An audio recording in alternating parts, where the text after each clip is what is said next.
kemudian menggerusnya di atas 2 batu. Ambil 7 daun bidara, lantas digerus di atas 2 batu. Kepenak yang dewek boleh nang jenengan digerus nganggo ciri mutu, atau mungkin boleh digerus dengan yang lain sing penting digerus. Karena persyaratan 2 batu nang kene untuk persyaratannya, tapi daun bidaranya untuk menghancurkannya bebas sampai mau menggunakan cara apapun. Lantas summa kemudian mencampurnya dengan air. Begitu digerus daun bidara 7 lembar itu campur dengan air. Lantas begitu dicampur dengan air, wa yaqra'u fihi ayatul kursi, kemudian bacakan ayat kursi. Lantas bacakan pula ayat-ayat yang diawali kul. Ayat-ayat yang diawali kul apa Pak? Kul Anas, Al-Falaq, terus kul ya ayyuhal kafirun. Ayat kursi atau ayat-ayat yang kemudian diawali dengan kalimat kul huwallahu ahad, kul a'udzu birabbil falaq, kul a'udzu birabbin nas, kul ya ayyuhal kafirun. Iku la ilaha illallah Muhammadun Rasulullah alaihi salatullah wa alihi wal ahibba, la ilaha illallah.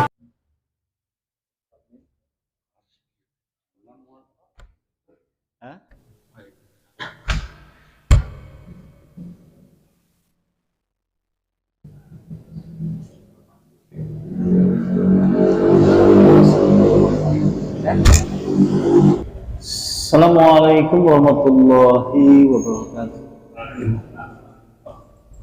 Innal hamdalillah nahmaduhu wa nasta'inuhu wa nastaghfiruh wa na'udzu billahi min shururi anfusina wa min sayyiati a'malina.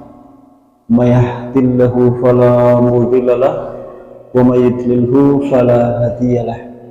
Asyhadu an la ilaha illallah biwahdaniya wa asyhadu anna Muhammadan abduhu wa rasuluh la nabiyya wa rasulla ba'da.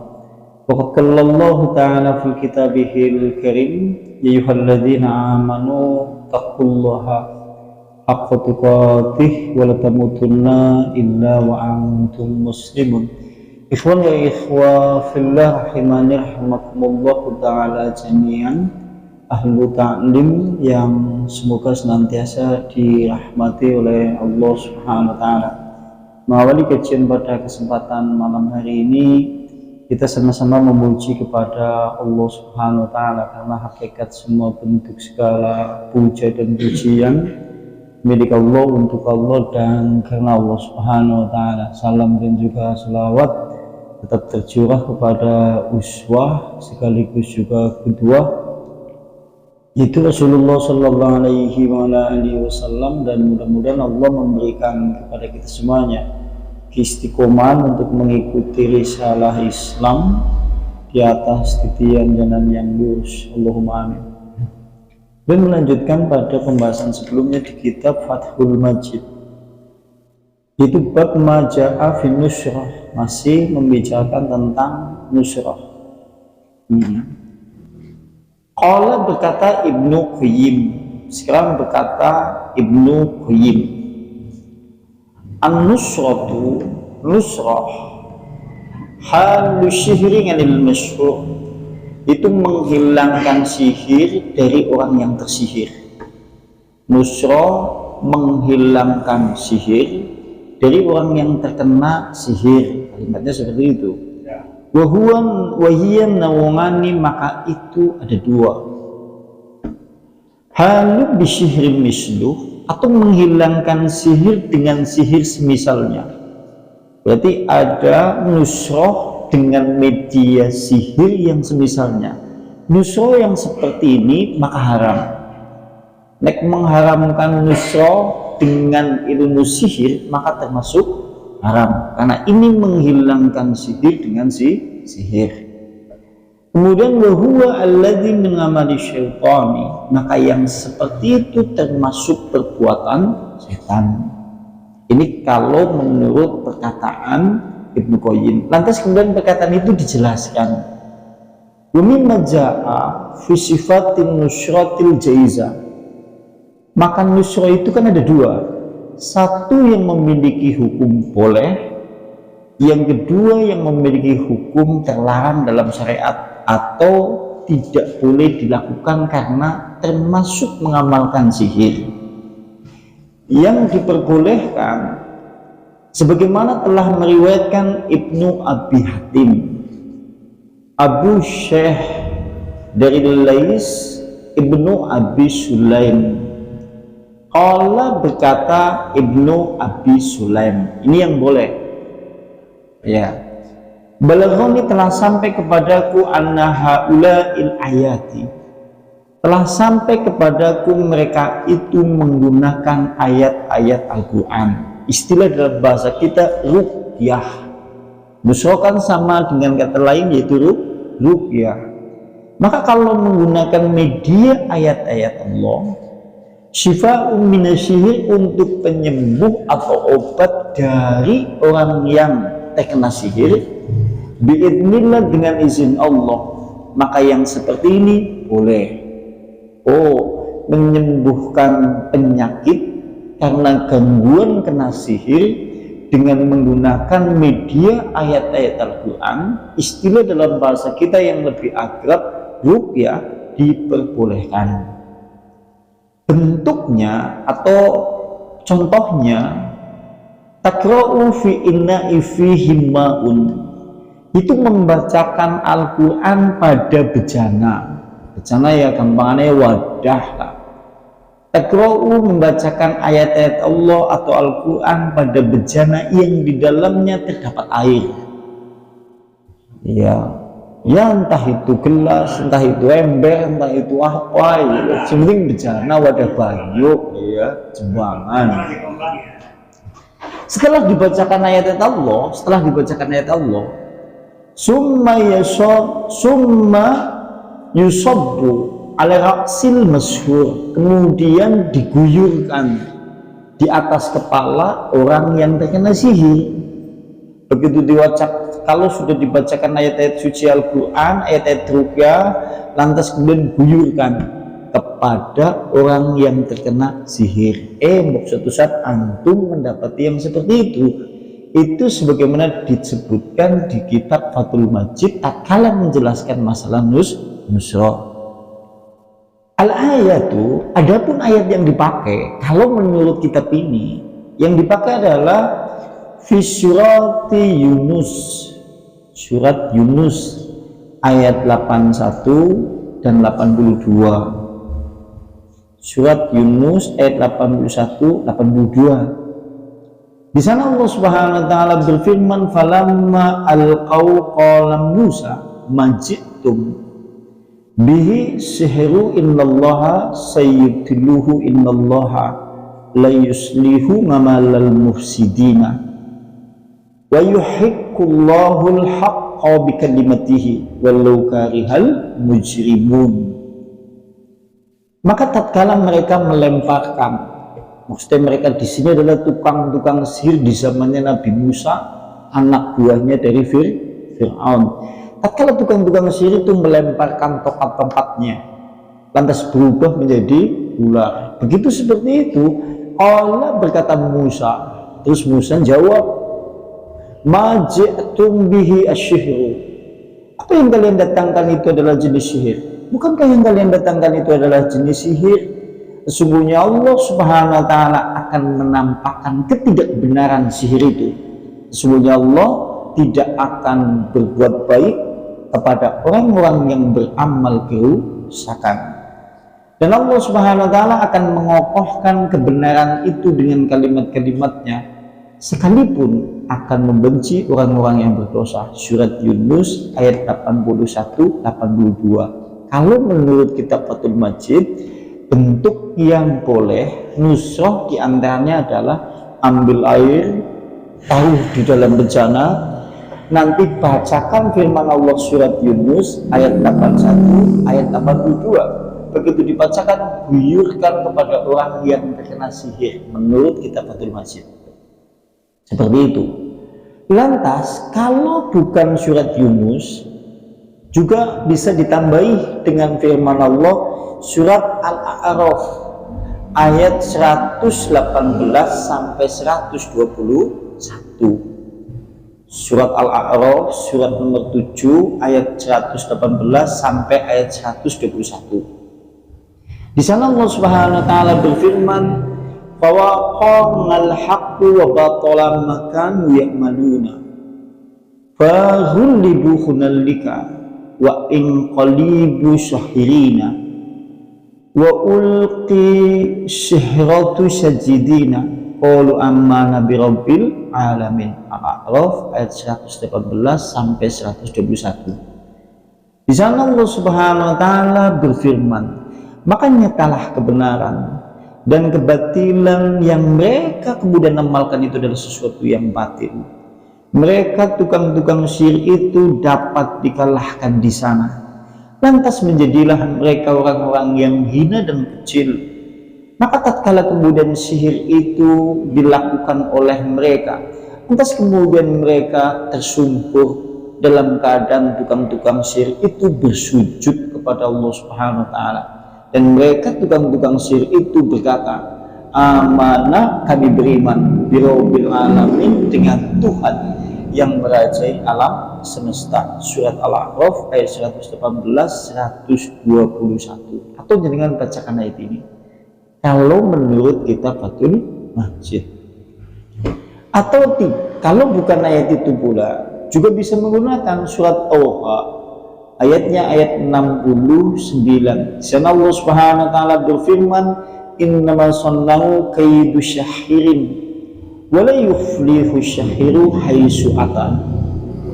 Sesungguhnya apa yang mereka lakukan tipu daya dari tukang-tukang sihir, maka sungguh tidak akan beruntung tukang sihir itu dari manapun dan kapanpun kemudian dia datang. Surat Thaha ayat 769. Ini cara pertama.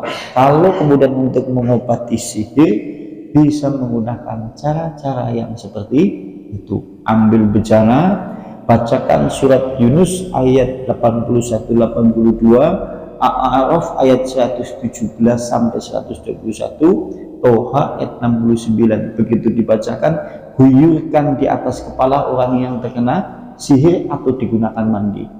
Kalau menurut kitab ini seperti itu, sekalipun nanti dikritisi ini.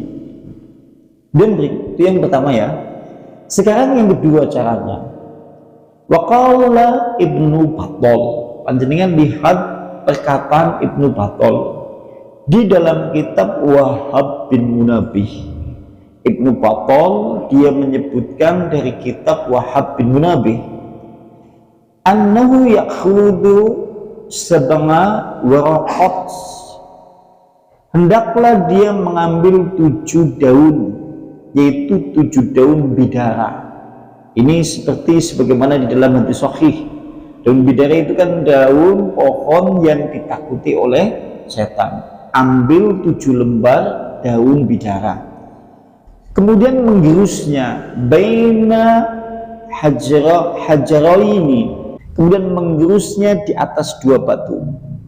Ambil 7 daun bidara, lantas digerus di atas 2 batu. Kepenak yang dewek boleh nang jenengan digerus nganggo ciri mutu, atau mungkin boleh digerus dengan yang lain, sing penting digerus.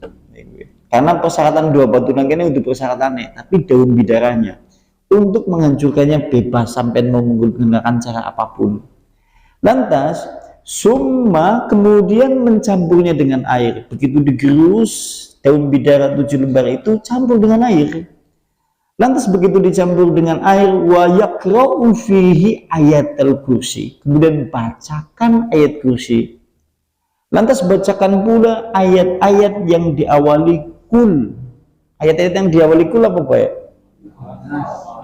Kul Anas, Al-Falaq, terus kul ya ayyuhal kafirun. Ayat kursi atau ayat-ayat yang kemudian diawali dengan kalimat kul huwallahu ahad, kul a'udzu birabbil falaq, kul a'udzu birabbin nas, kul ya ayyuhal kafirun. Iki suatu saat jenengan mendapati orang terkena sihir, boleh jenengan lakukan. Nah, terus petunjuknya apa? Kitab Fathul Majid. Di dalam kitab yaitu Wahab bin Munabih dari Ibnu Battal. Ini yang kedua. Cara yang pertama, cara yang kedua. Sekarang cara yang ketiga, menurut perkataan Ibnu Qayyim. Itu kan tadi ya, cara yang pertama, cara yang kedua. Ini berbicara masalah nusrah yang diperbolehkan dalam Islam. Sing rauli kan sing lingi. Sampean yud banyu, yud gudung bidara atau mungkin daun yang lain, daun kelor atau yang lain diwacana kulhu geni. Apa kulhu sumsang? Itu yang tidak boleh. Atau menggunakan mantra-mantra atau bacaan-bacaan yang bukan bersumber dari Al-Quran ataupun dari Sunnah, maka ini tidak diperbolehkan dalam Islam. Nusrah jenis yang seperti itu kategorinya termasuk sihir. Sementara kalau diambilkan dari ayat Al-Quran, maka diperbolehkan. Lantas menurut Ibnu Qayyim, sekarang menurut Ibnu Qayyim, an-nusratu biruqyah, nusrah dengan ruqyah, maka diantaranya membaca at-ta'awudati, yaitu dengan membaca kalimat ta'awud. Ta'awud kan macam-macam, bisa a'udzubillahi minasyaitonirrajim, bisa yang dulu a'udzu bikalimatillahi tammah min syarri ma khalaq atau yang lain-lain. Atau kemudian dia yaitu menjadikan obat-obat yang mubah.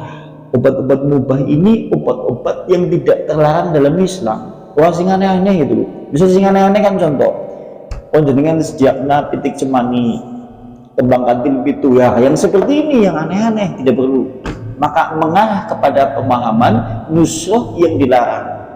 Yang seperti ini kemudian yang disebutkan oleh Ibnu Qayyim, obat-obatan yang sifatnya mubah. Mubah dalam Islam kan diperbolehkan dan logis. Wahada, maka yang seperti ini boleh. Maka yang seperti itu boleh. Dimana kemudian yasiru rahimahullah ta'ala illa mislihada. Dia Ibnu Qayyim, mudah-mudahan Allah merahmati kepada dia, mengisyaratkan yang seperti itu. Maka yang seperti ini diperbolehkan, jenis nusrah yang seperti ini. Menurut kemudian ulama-ulama, alhasil atau kemudian kesimpulan bahwa nusrah dibagi dua.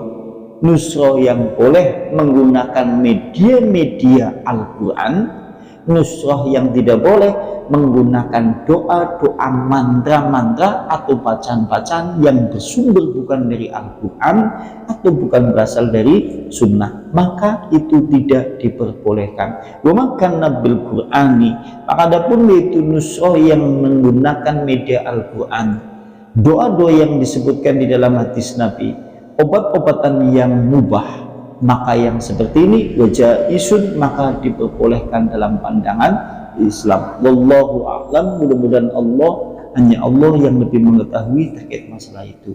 Oke, terkait masalah cuma kalau saya pribadi, kalaupun jenengan tahu seperti ini, lebih baik kalau mau melakukan itu bodewek.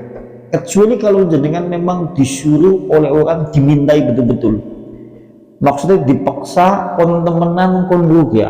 Karena ana hadis di bab dulu di bab awal dulu kan pernah membicarakan masalah 70, yaitu orang 70.000 yang masuk surga tanpa hisab dulu di bab awal. Di antaranya adalah Rasulullah tatkala ditanya, siapa ya Rasulullah 70 orang yang masuk surga tanpa hisab? Rasulullah ngomong, orang yang tidak meminta diruqyah dan tidak meruqyah. Oleh karena alasan itulah, sekalipun penjelasan di dalam hadis itu sing dimaksud tidak meminta ruqyah dan tidak meruqyah, maksudnya adalah meruqyah dengan meruqyah syirik atau tidak meminta ruqyah kepada ruqyah syirik. Sing dimaksud memang seperti itu. Cuma dohir hadis di sana menyebutkan seperti itu.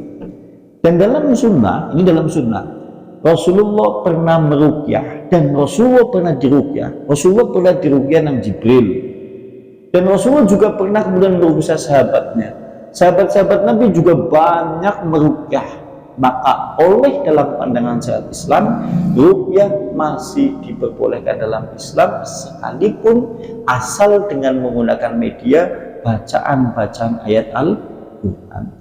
Kalau suatu saat kemudian kita dapati ruqyah yang notabene campuran antara ayat suci Al-Quran dengan doa-doa yang bukan dari Al-Quran, maka jangan. Maka itu termasuk musyrik yang terlarang di dalam Islam. Kalau saya pribadi berpikirnya bahwa karena anak hadis mau ya sing 70.000 masuk surga tanpa hisab, nek ora dijaluk dipaksa banget aja nawani isinya tekruqyah nyomba ya jangan. Kalau begitu atau mungkin jenengan jangan minta diruqyah, aja ngasih minta diruqyah, aja ngasih minta diruqyah dan jangan meruqyah.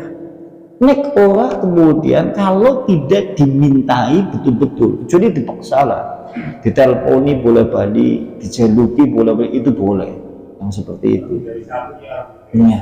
Sekalipun dia diperbolehkan dalam Islam, ya sekalipun ya, sekalipun anda itu suatu saat dengan dijaluki tulung dengan pedoman petunjuk di kitab ini, maka diperbolehkan.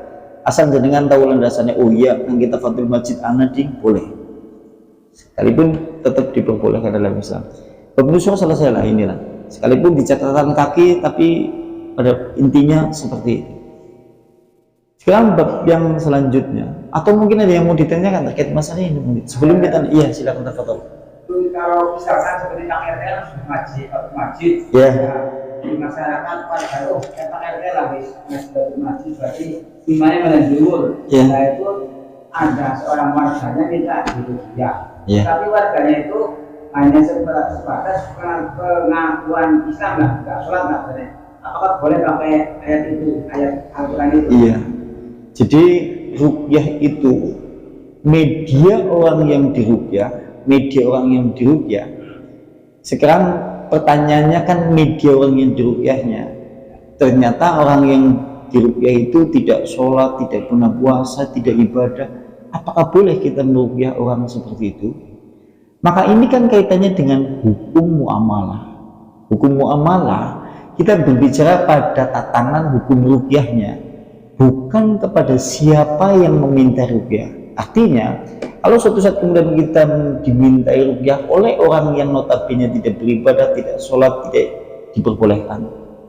Tapi dengan persyaratan, di tengah-tengah Anda meruqyah, kasih pengajaran dia bahwasanya yang namanya ibadah sholat, ibadah siam di bulan Ramadan, atau ibadah-ibadah yang memang sifatnya diwajibkan oleh Allah. Karena posisinya orang yang minta diruqyah biasanya manut kami tukang ruqyah. Kayak pada bayi wong berobat mendokter, kan manut sampai manduk. Nanti resep dokternya seperti ini, jangan G seperti itu.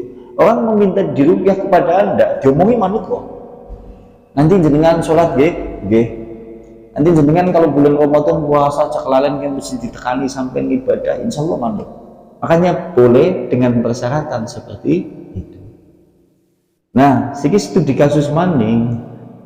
Di kasus maning kalau suatu saat kemudian yang kemudian meminta ruqyah itu ahli syirik. Tapi meminta ruqyah kemudian dengan syar'i, ini ya sama, diperbolehkan. Dengan persyaratan jenengan menjelaskan kesyirikan yang ia lakukan, bahwasanya itu adalah syirik. Itu seperti itu. Misal contoh tukang penimbun ebek jadi ruqyah pensampaian. Misal lah gitu. Iya, diperbolehkan. Cukup ya? Kalau cukup ada yang lain mungkin? Ya, silakan tafadhol.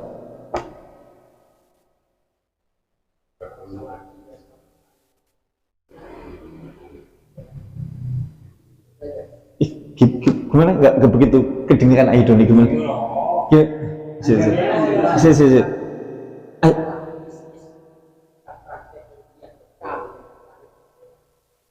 Oh iya. Nah sekarang kalau suatu saat kemudian media syar'i seperti ruqyah atau seperti media-media yang lain yang notabene itu diajarkan oleh Nabi, atau mungkin pekang, atau mungkin yang lain, tapi kemudian dikasih tarif pekan seperti ini sekian-sekian, kemudian rupiah seperti ini sekian-sekian, maharnya sekian-sekian, apakah kemudian itu diperbolehkan dalam Islam?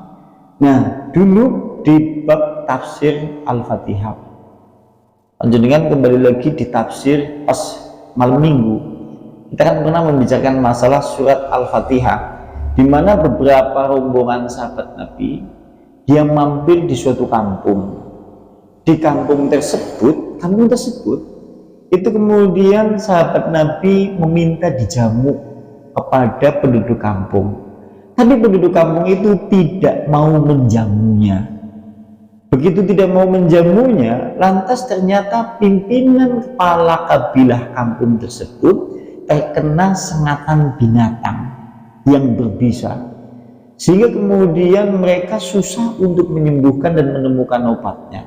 Lantas ada di antara tengah-tengah masyarakat kemudian usul kepada pimpinannya, bagaimana kalau suatu saat kita minta tolong kepada rombongan itu, rombongan yang hari kemarin mereka meminta dijamu oleh kita dan kita tidak mau menjamunya. Lantas singkat cerita, kemudian rombongan itu sahabat Nabi dimintai pertolongan untuk menyembuhkan kepala kabilah yang terkena binatang. Lantas singkat cerita, mereka kemudian setuju, di mana kemudian rombongan sahabat Nabi akhirnya meruqyah. Kemudian begitu meruqyah dengan ruqyah surat Al-Fatihah. Begitu dibacakan surat Al-Fatihah, agak sedikit diludahi bekas sengatan, yaitu kala jengking yang menimpa kepada kepala suku itu. Lantas kemudian sembuh dan langsung bisa berjalan. Setelah itu kemudian mereka dikasih bayaran berupa kambing. Lantas kambing itu kemudian disembelih. Begitu disembelih, sahabat sebagian tidak mau memakannya. Kambing ngomong, saya tidak mau sebelum ini sampai kepada Nabi. Akhirnya begitu sampai kepada Nabi, cerita kambing Nabi. Begitu diceritakan kepada Nabi, Nabi terus jawab, kalau masih ada dagingnya, sisakan untuk bagian paha sebelah kanannya. Ini menunjukkan berarti menerima upah dari hasil rupiah diperbolehkan. Tapi sekarang permasalahannya, nek meminta yaitu memasang tarif, apakah kemudian ini diperbolehkan? Ulama terbagi dua. Satu, tidak memperbolehkan. Yang kedua, memperbolehkan dengan persyaratan. Persyaratannya apa? Jika kemudian tatkala dia meruqyah membutuhkan dana di luar dana ruqyah, misal contoh peralatan atau yang lain-lain kok butuh ini seperti itu, maka boleh menarif itu. Tapi kalau saya pribadi memilih pendapat yang tidak boleh menarif ruqyah, yaitu memberi tarif harga ruqyah di awal. Silahkan, mau diberi ya silahkan, tidak ya silahkan, karena itu bukan jenis pekerjaan. Kalau menurut hemat kami seperti itu ya. Kenapa? Enggak, iya itu bukan pekerjaan sih, itu kan bukan pekerjaan. Kalau dalam syariat Islam sekalipun diizinkan, kalau itu bentuknya bukan pekerjaan maka tidak boleh menarif ya. Contohnya pekan kan jadi itu gawean, ya sudahlah, mau dikasih berapapun dikasih ya, sini tidak sini. Sekalipun ulama masih memperbolehkan memasang tarif, karena permasalahan alat-alat pekan yang dibeli itu dengan harga mahal dan biaya perawatan yang lain-lain, maka boleh memasang tarif di awal. Nek pekan masih pengen gratis yang di mangkok itu. Kayak gitu, itu masih diperbolehkan. Bolehlah disuap terkait masalah itu. Cukup ya? Kalau cukup kita teruskan.